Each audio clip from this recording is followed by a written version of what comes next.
On this week's episode of the Autohaus podcast, that's how these things are going to survive. It's like, we kind of keep it in the community. Not to say that you don't let outsiders in, but it's like you get to know people and you know friendships and bonds that end up lasting a long time.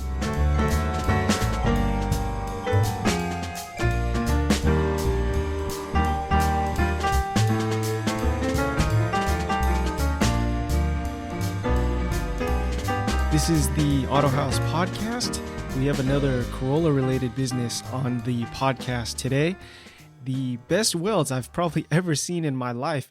Could you say your name, the name of your business, and give yourself a short introduction? My name is Ryan Seymour, and I'm with Breeze Fabrication, owner, operator, and I love welding and I love Corollas. So I know I've seen your short stroke conversion service for a long time now. When did you start offering that service? So I think that's dating back probably like 13 years ago. The thing about that video was I was in welding class at the time at the local community college over here, College of the Canyons. No one had ever we had a final project that we had to do, and no one had ever made a video project. So I was like, all right, I'll make a video project. And then I got, some of the guys in the class thought it was funny and it was good. So I ended up posting it on Club 4AG, which is kind of dating me. And then, I started getting hit up for work there. So I've kind of always done them. So yeah, probably about 13 years. Geez. And then fast forward today, you have decided to start your own business and offer all these like Corolla fabrication services. Yeah. So like to make a long story even longer, kind of what I started out. See, I'm old. So they had back when I was in high school, this is like circa 98, 99, 2000, 2001. No one had really, at least out here in Southern California, there's maybe a handful of people doing stuff with Corollas. Everybody was kind of into the Honda Civic scene. And then there was one guy in our town that was, his name was Lucky. And I'm guessing he may have been a military child because I knew he was a white guy that lived in Japan and then Hawaii. So based on those locations, I would guess military. But he had a pink 8.6 hatch. And it's like, what is this thing? And then I remember he had a Cressida too, and the guy was just always kind of ahead of the curve when it came to that stuff because, no one out here was really doing the drifting stuff, hadn't really blown up yet. Because this is, I think, this is before the Formula D at Irwindale. So I went off to Motorcycle Mechanics Institute, and then I ended up breaking my pelvis and my tibia fibia in a motorcycle accident. And then kind of, long story short on how I ended up getting into Corollas, they kind of always had a soft spot in my heart while I was going to school out in Arizona. I ended up going, this is after my accident, probably about 8 months, to one of my friend's house that lived out in San Diego. And he had a GTS hatch that was just sitting out there on a bunch of land that was like an old in-laws. And, I was like, oh, what do you want for it? And he's like, oh, I've been trying to get rid of that thing forever. So $400 takes it. Yeah, geez. So that was my first Corolla story. So what ended up happening to that car? Tell us the journey of your first Corolla.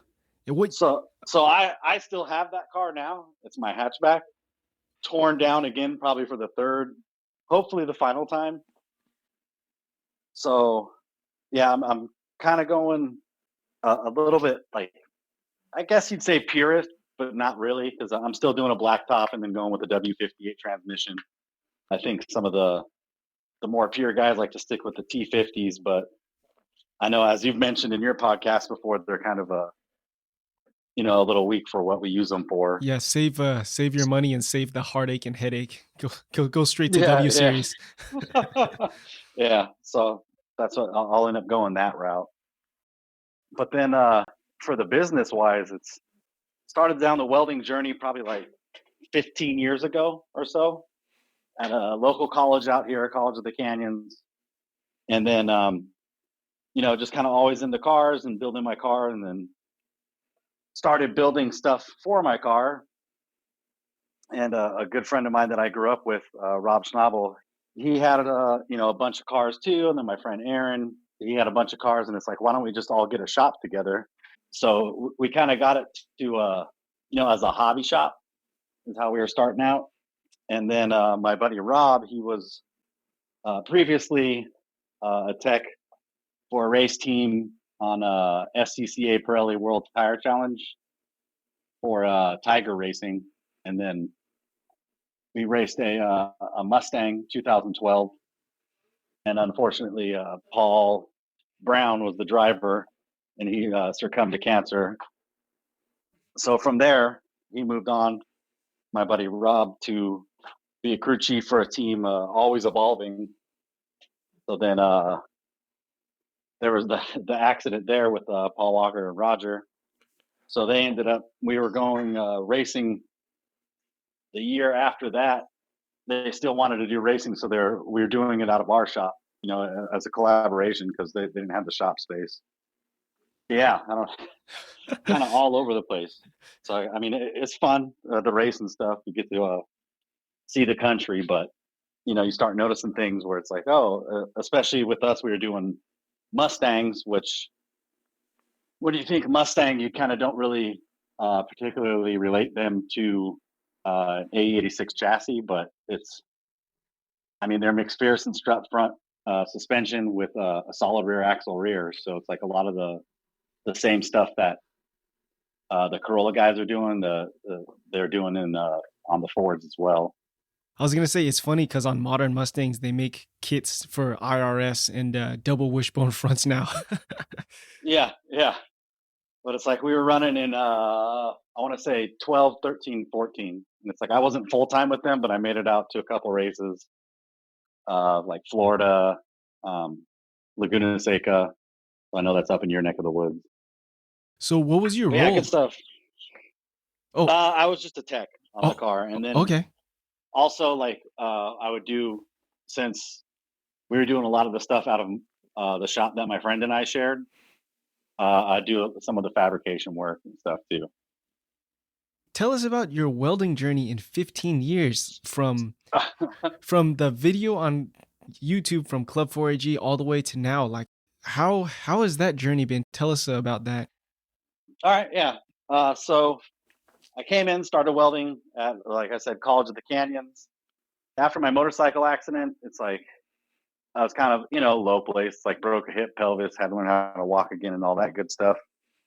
But then, so it's like I kind of always wanted to weld, and like I didn't know anything about it, so I signed up for one class that fit my time frame, and it was for I still remember, it was GMAW and GTAW was the acronyms for the welding, and it's like, okay, I don't know what any of that is, but I'm going to sign up for it anyway. And then we get into the class, and the teacher says, all right, this is a GMA/GTA class, also known as MIG and TIG. And I was like, oh, cool, I know what that is. Like, I wanted to learn TIG, because it's the nicest looking, I think. So then I ended up doing about 2.5 years there, kind of working full time as a mechanic at a mom and pop shop out here. Not a race car shop, it was just a repair service shop. And then got a job at a company that made benches for helicopters for like SWAT team and like special forces. And then from there, just kind of ran the gambit of bouncing around to a couple different aerospace manufacturers down here in Southern California. And then I was approached by my teacher that I went to that taught me how to weld. I kind of always stayed in touch with him. And he was asking me if I ever thought about getting my degree in welding and if I wanted to come back and teach. So I was working at a company called Senior Aerospace at the time. I wasn't welding anymore. I was a weld process specialist. So like they'd have some type of problem on like the titanium A line, and I'd have to go down there and do like a root cause and corrective action to figure out what's going on and then what we can do to fix it. And then so I ended up going back to school there when I was there and getting my degree, and then going back and teaching. But then when I was going back to school there, they had another internship for Universal Studios, and then I went through that, and that was probably 6 years ago. So that's where I'm at now. So I'm a welding inspector by day at Universal Studios, and then I teach at night and also weld stuff for Corollas. Awesome, man. So it sounds like you've built up your skill through your career path in welding. Yeah, and then it's like always trying to look to do stuff better, I guess, to try and one up myself. In your career path, did you ever have to go back for training or was it learning on the job? How did that work out? Some of the stuff like when you start to learn to weld, I didn't start welding titanium till later on in my career, like 7, 8 years in. It's a little different.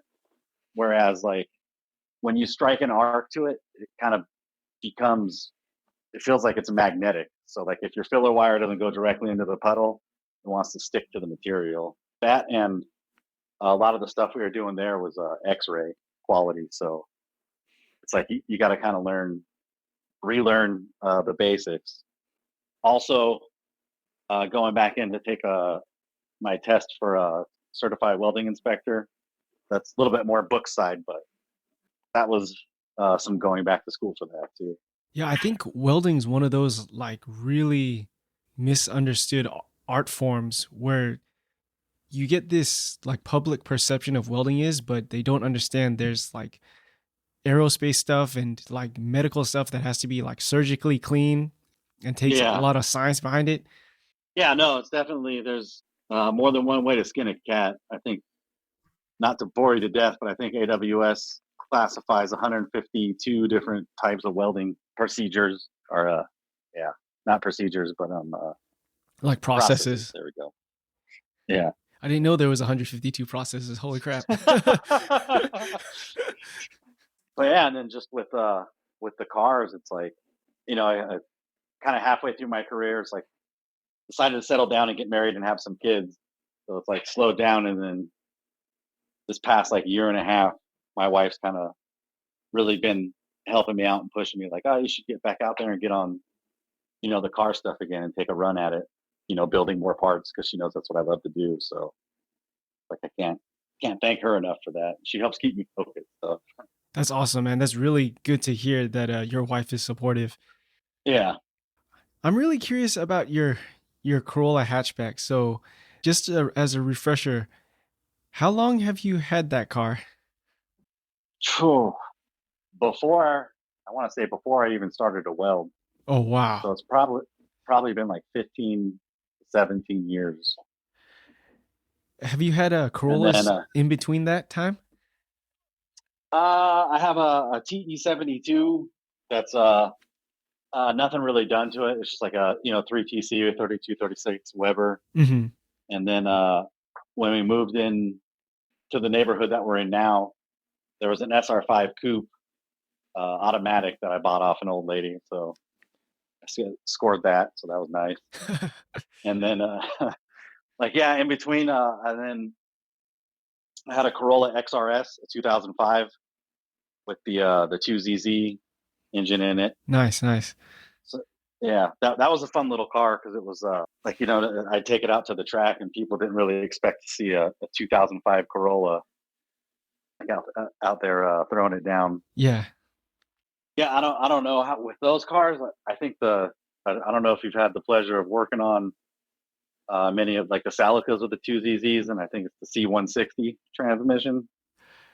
I have one MRS that's swapped with that engine and trans Okay. package, but I've never worked in them in like the original car that they came in. Yeah, I just remember everyone had gear problems, like second gear problems, and I don't know if there was like aftermarket support for it, which is weird because it came, the Lotus used them, but and then I got rid of that car and then went to the dark side and got an Evo. Sorry. You don't have to be sorry for that one. I feel like for Corolla guys, 240 is the dark side. Yeah, no, definitely. Yeah, and it's funny. Like speaking of that, like I remember going to like we had Friday night drift events out here at Irwindale Speedway and stuff like that, and just seeing how much the the scene's like grown and changed since then. I don't know. I always kind of found it weird. Like, it's like you would go out to some of the drift events and you see some of the guys that, the 240 guys, they kind of turn their nose up at you, and it's like, what? Like, we're all out here to have fun, But then, I guess being involved with professional race teams kind of helped me realize, like, you catch a lot more flies with honey than you do vinegar, because it's like a lot of those guys that were working on teams. It's like, first off, you can't have brand loyalty. Like, you may be working for a Porsche team this year, and then that well dries up, and then next year you're working for a Toyota team. The year after that, you're going for a Nissan team. So it's like it was treated more like a workplace. You run into people on rival teams, but it's like they're not, I guess, bent out of shape about it. I think so far on the podcast, you've been the one who has had his Corolla the longest. Oh no! Well, that's probably up on jack stands the longest too. Oh man. But yeah, I'm curious. Like, so much has changed. I mean, not even the world. Like since you've had that car till now, you're married. So much has changed, like in your own life and then in the world. What made you decide to keep this car for so long? That's a good question. No, because I love them. It's like they're a blast to drive. I guess in a way it's like holding on to your youth, but I mean, I try not to say that because then that makes me sound old. But but it's like there's always something new and different that you can do with them.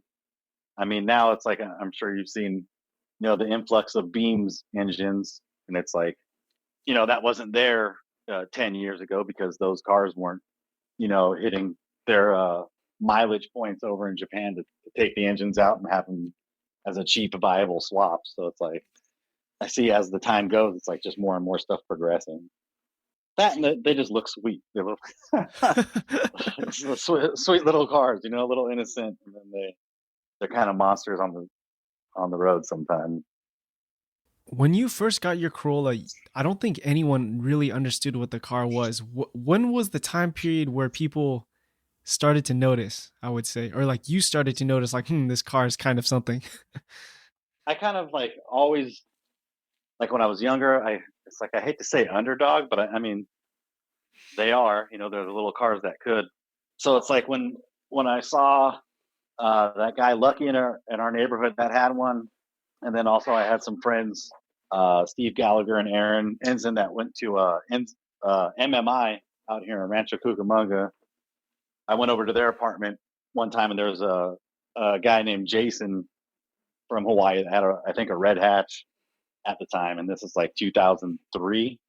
We were sitting around watching old like option videos and stuff like that on VHS. It's like, yeah, it's a cool little car. It's like, it's underpowered, but it still holds its own. It's like, it's light and nimble, and it kind of does what it wants you to do, or tells you what it wants. And it's like, I was kind of just always interested in them. When the opportunity to pick one up from my friend that didn't know what he had, like, popped up, I hopped on it. Yeah, it's been fun ever since. One common theme that I see in other Corolla owners is that they sell their Corolla, and I know for a fact they're gonna miss it and want another one. Yeah, no, that's why it's like, I'll never. I kind of made that pact with myself. It's like, all right, I don't think I'll sell, and especially now with the prices, it's like, sell ones that you can buy higher later. When you regret it, like, no, thank you. It's funny, Corollas being like the personalities being so opposite end of the spectrum. I know people in SoCal where it's like they won't keep one, but they'll like buy, build, and then sell it, and then be like, I shouldn't have sold it, and then buy, and then that's the same process, right? Buy, build, sell it. Yeah, keep doing it, right?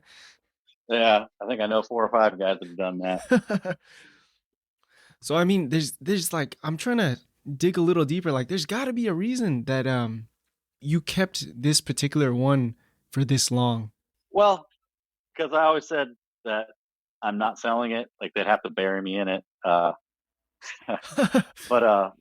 like, all joking aside, it's just like, yeah, it's just a fun car. Like, no matter what mood you're in, when you hop in it and drive, it's just a fun car. And it's like, I remember I got it running the first time because it wasn't in the greatest shape, but it's like the amount of swagger you have in an old beat up Corolla with a cracked dashboard and like the back half of the car is primer. And it's like no AC or anything, but still just rolling down the freeway doing, 68 miles an hour at like 5,000 RPM. The fifth gear is so short, but just like, a big smile on your face. It's like, yeah, I'm going to the beach or whatever.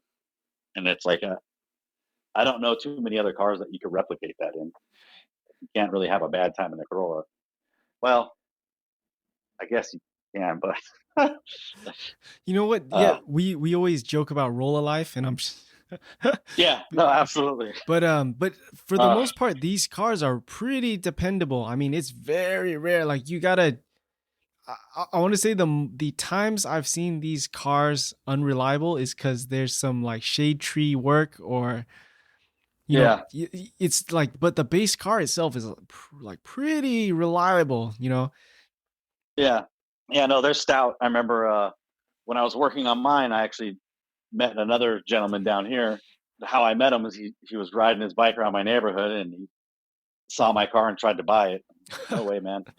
But so I ended up going to the track with him, and he had a black hatch with like a silver top at the time.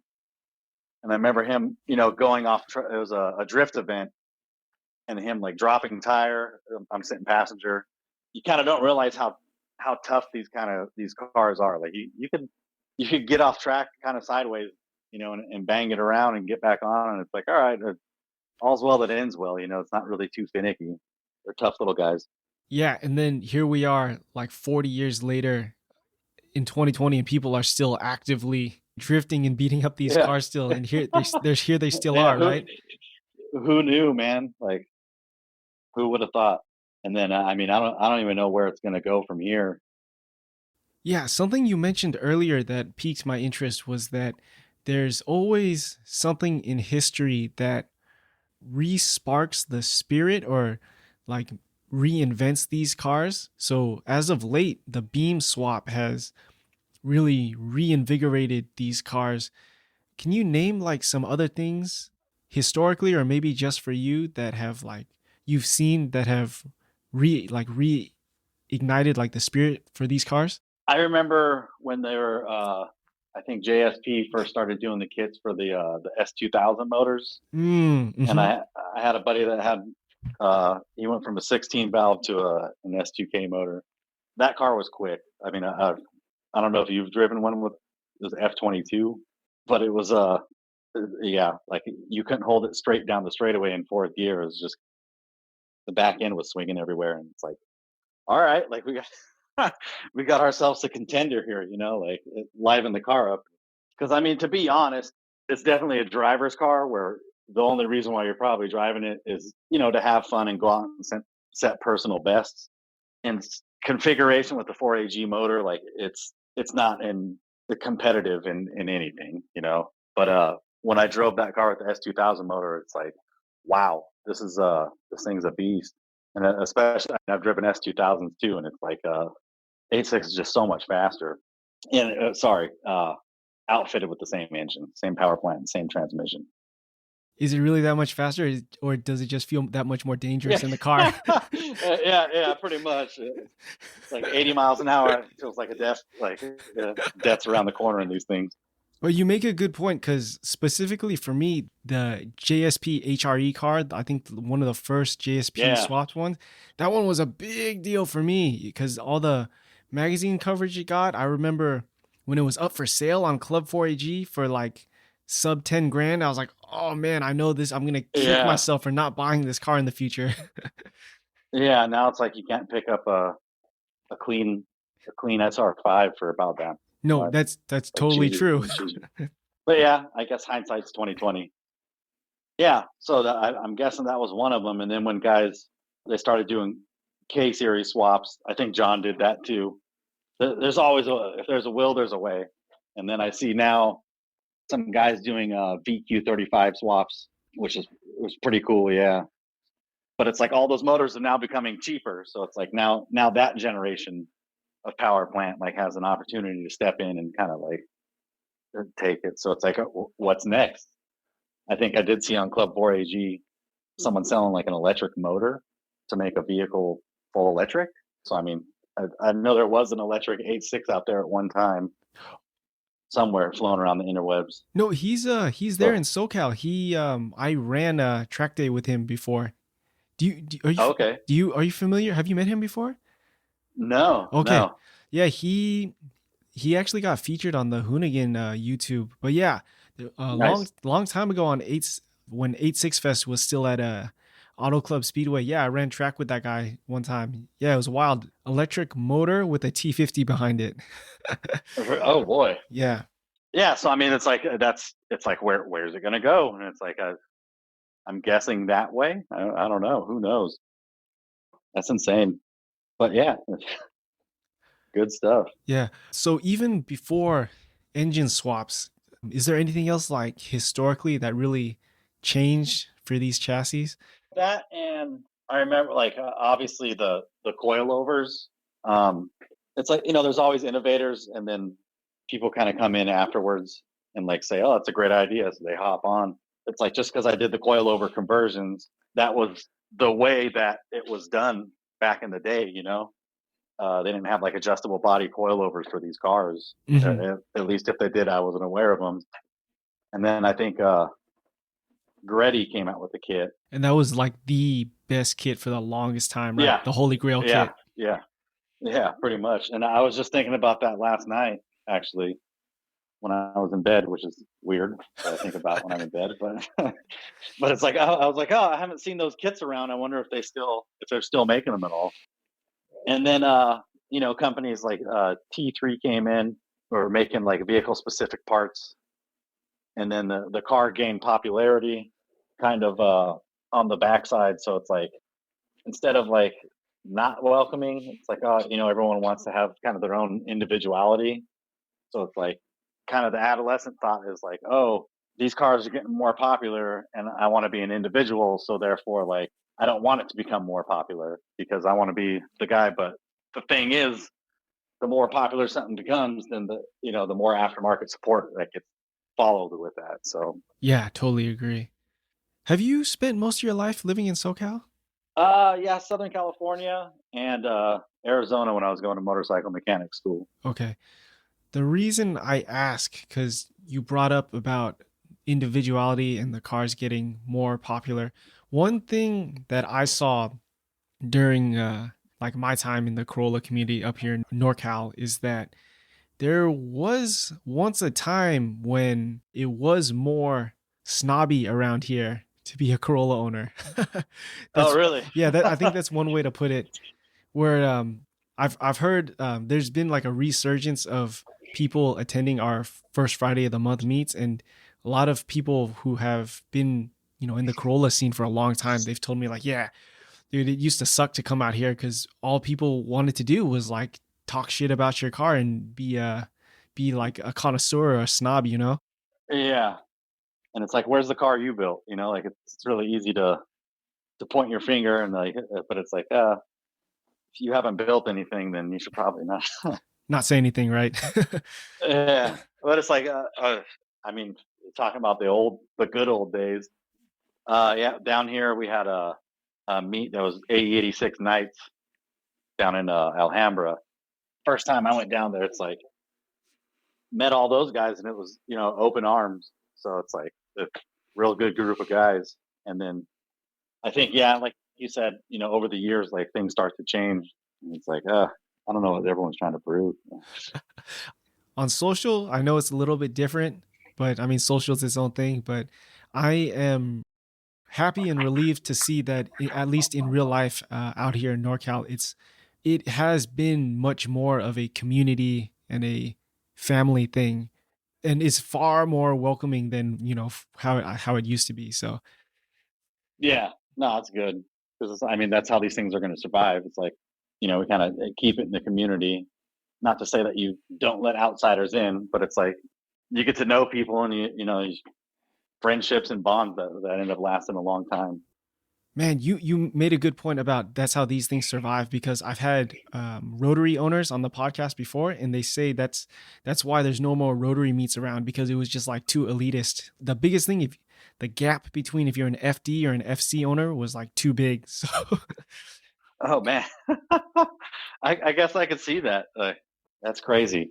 so yeah, let's talk more about your company Breeze Fab, and I'll Yeah, cut and yeah, I'll premise this for us. So I noticed when the Instagram started, when the website came up and you started releasing product, and then the biggest thing for me was Battle Garage got 2 demo sets of your four links, and I was like, dang it, man, these are amazing. Like once you think like the wheel can't be invented, and then these things come out and like destroy everything else on the market. Oh, thank you. You're too kind. Yeah, and there's so many little touches that I appreciate in these. The biggest thing you probably remember, my customer wanted poly on both ends, and then Yeah, you were telling Grant that the one side of those poly ends are actually offset one way to compensate for, because the rear axle and then the body mounts actually aren't in line with each other. yeah, on the upper control arm or the upper link. So what was your motivation for starting your own business, Breeze Fab? So I just like making stuff. Always like tinkering and working with my hands. And it's like, you start making things, and then for friends, and then it's like, wow, that looks nice. Maybe you should, kind of get to the masses.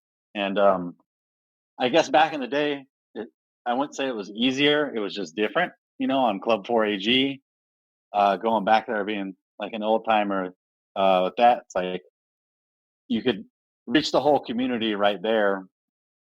And it's like right now with the way everything is, it's like it's on social media. So I mean, you also have that arm now. It's just a different way to do it. And like I said, I just always like making stuff, and I don't know. I like to be able to build my stuff and say like, yeah, I made that, And then I guess people started hitting me up for product, and that's how that got started. Automotive aftermarket business is definitely a passion business. And then Oh yeah, even deeper down the rabbit hole, automotive aftermarket for Corolla is even yeah, is even yeah, more wild. So yeah. why base the business around this chassis? I know you offer other services, but the products I see right now is AE86 and TE specifically. Yeah, because it's right now it's the chassis that I know, the best. So you kind of start with what you know, and then slowly growing and expanding out.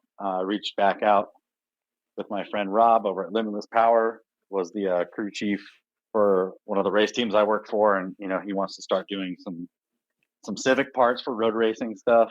I kind of noticed another direction. A lot of the companies kind of going overseas with manufacturing, and it's like I get it. We do make our spacers for the four links and the pan hard bars. They're stainless steel, 17.4 precipitating hardness stainless steel. And when I was going around getting quotes, I don't know how the Chinese companies end up finding that you're getting quotes, but you get hit up from them, and it's like I get it, because the prices that they were offering were really good, but it's like where's your quality control, and then like sometimes shipment or language barrier, and if you have a problem. So I ended up going local, someone out here in Southern California, and then that was on my first line of products, which was the four link. And then it's like, well, I mean, we should just keep everything local. So all my rod ends and everything, they're all made in the USA. Actually, sorry, I digress. The bushings that I made are used for the poly, are made in the UK. But yeah, so I kind of just figured it's like I remember when it's like you work and you save up money, and it's you have that eye on that part that you want, and then you get that part, and it's like you can't. For me, I didn't really want to lose track of that's someone's money that they're deciding to give you. So it's like I want to give them the best possible product that I can give them for that amount of money. And it's like, I know it kind of sounds self-righteous, but it's like I don't think anyone in business should ever lose sight of that it's like the customers are the ones that you want to make happy. And always open to suggestions too. So it's like if anyone sees something that can be improved upon, I don't take it personal. It's like you just want to build something that makes you happy. So that's why I'm here. So That's awesome, man. What other products do you currently offer right now? so I do the 4 links, the pan hard bars. I'm working on bolt-in roll cages right now, or roll bars. Probably start with the 4 points for the 8.6s, and then might go to a 4 point with a door bar. So I guess technically it's not a 6 point. And then down the ladder, I'm looking at getting into headers. That's something that I've always wanted to build. Even going back to the beginning of welding, when I started welding, was I want to build headers, because I think like being able to kind of come in and like you have different tube lengths and diameters and configurations, you can control where that motor makes the power that it's going to make and how it makes it. So it's like I always kind of thought that was really neat, because it's kind of like black magic, to someone that doesn't know. And I mean, to even someone that does know, it's like there's I guess a lot of trial and error going on there. What engines would you ideally like to make headers for? Well, start out with the 4AGs, and then I do like the Honda, the B series. I don't know. We'll see how that goes. And then, like I was saying, it's like with the different motor swaps that are getting more and more accessible to put in these cars, it's like you could go, beam swap headers. I guess have BQ35s. I was going to say the most common request I hear right now is that there's no Corolla beam swap header on the market right now. Drop in. Yeah, yeah.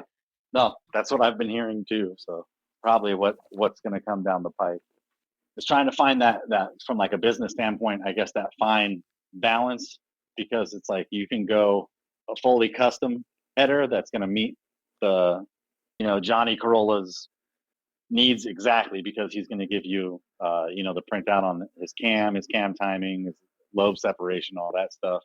So you could build a header to match all that, or trying to build something that drops in that does well for everybody across the masses.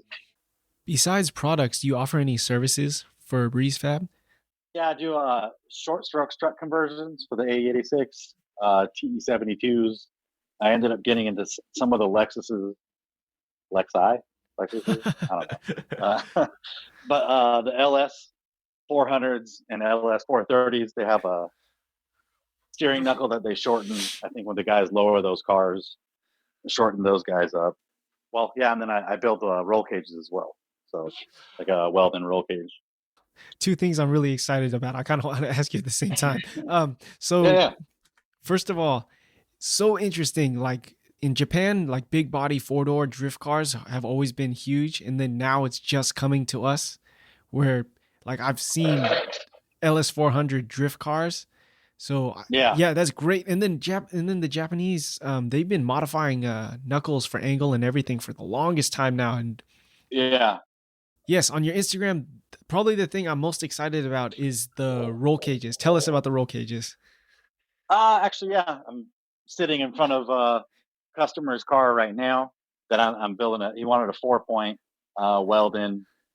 Yeah, it's Aaron's car, right? Yeah, so it's Aaron's car. Yeah, and then I laughed when I saw it on your Instagram feed, because I was like, man, I thought he was trying to go more streetcar with that thing. Yeah, so it's a 4-point, so he doesn't have the bars up front to hit his knock his noggin on or anything. But yeah, this car is a real specimen. It's really nice. I got under there and took a look, and it's like he's got a lot of nice goodies under there. So yeah, what I'm looking to build for the especially on the bolt-in side is something that's built to SCCA standards. So I don't want to name any names, but I don't think there's people that offer cages right now that aren't really built to SCCA code guidelines. I'm sure we're all aware, like a lot of the bolt-in cages are show cages. Yeah. So it's like, that has to do with material used, and then number of bends, and, type of weldments, and also connections, tube connections. I want to try and offer something that's bolt-in, and then even if, so probably will end up offering a 6-point bolt-in, for someone that wants to go full race that has their door cards removed and going to be wearing a helmet, obviously. But also at the same time, even if we are making a 4-point bolt in, I still want to make it to those same standards, even though like a 4-point's not going to be legal for wheel to wheel racing, obviously. I still want to follow the same guidelines that SECA puts forth for their bolt in roll cages. So that way, at least, the person's buying something safe and they're not getting something that's, I guess, sold under false pretenses and making them feel safe when it's, in actuality, it's not. No, I totally agree with that too. And even if they're, I mean, let's face it, if you have a Corolla, it's probably not your competition car. Very, very few people, right? But people who are in the market for a cage probably are buying it because they're doing, maybe HPDE or, whatever open event. Exactly. And they buying it because they probably still want to be safe. Yeah. And I've had a couple guys that I spoke to in the past week or so where he's telling me that the HPD event that he went to, they mandated some type of roll bar. And he actually had one of those bolt-in cages and he had to go because they don't have harness bars on them. So he had to go somewhere to have a harness bar welded in, basically. Yeah. Up here, Sonoma Raceway, you just reminded me, Sonoma Raceway has really strict safety regulations for drift. So I think if you want a tandem, even on an open drift day, your car needs like a serious cage with door bars. So yeah, that makes sense. Yeah, Sears Point's a beautiful track, by the way. Oh, I'm laughing because it's funny. You can tell which track has more money behind it because Sonoma probably has the cleanest bathrooms I've ever seen. Whereas like some other tracks I've been to, the bathroom doors don't close all the way. Yeah, it's just a pile of bricks, and it's like, oh, what's going on here, man? Like, So one question even I'm a little unclear on for cages, and I'm hoping you can answer. So the difference between coupe and hatch, and then sunroof and non-sunroof cages. The coupe and the hatch, the bolt-in cage will fit, and then that's why it's like I kind of posted the preview of the cage, and both vehicles that I have right now are both non-sunroof. So I'm trying to keep them as tight as I can to the roof. So I basically need a sunroof vehicle to test it on. But as far as coupe and hatch goes, they'll fit in both. Because actually, yeah, I made my first prototype off of my hatch and then put it into my coupe. So we're coming up close to our 1 hour mark. And oh geez. and you're not asleep. That's good. That's good. I asked Grant if he had a question for you ahead of time, and his question for you is, where do you see Breeze Fab 5 years from now, or where would you like it to be? Either one of those two. Oh, all right. Well, I definitely like to have the product line expanded upon, and it's like I've talked about that with my wife a little bit the past couple months here. I like being the owner operator, and I love welding. And unfortunately, at my day job, I can't weld anymore because I'm a welding inspector. So it'd be like a conflict of interest. So it doesn't matter, I guess. What I'm trying to say is, like, if we have add employees, I'm probably still going to be the guy that's welding everything because that's what I love doing. Yeah, I probably 5 years, huh? Jeez. I'm just trying to get through the next week, man. No, no, I totally understand you on that one. No, I just for short-term goals, I want to say this year, I want to get my hatchback back together. I want to start making it back out to more car meets, back up to the track more, and then just see where it goes from there. Talk to the people, see what they want.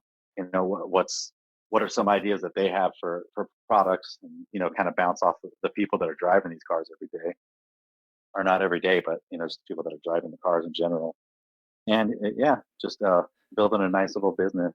Awesome, man. And yeah, I think that is the best way to do it, is to really participate and be a part of the community out there, to really get a feel for what people are doing, what people really want, what do they not like. I think that's the best way to do it. You need to just immerse yourself in the culture.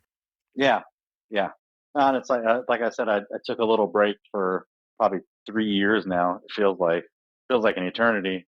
But have it. We got two boys, 1 year old and a 2 year old, so we got our hands full. But it's like that's starting to even out now. So it's like okay, it'd be great to make it, back outside and see daylight again. Oh man.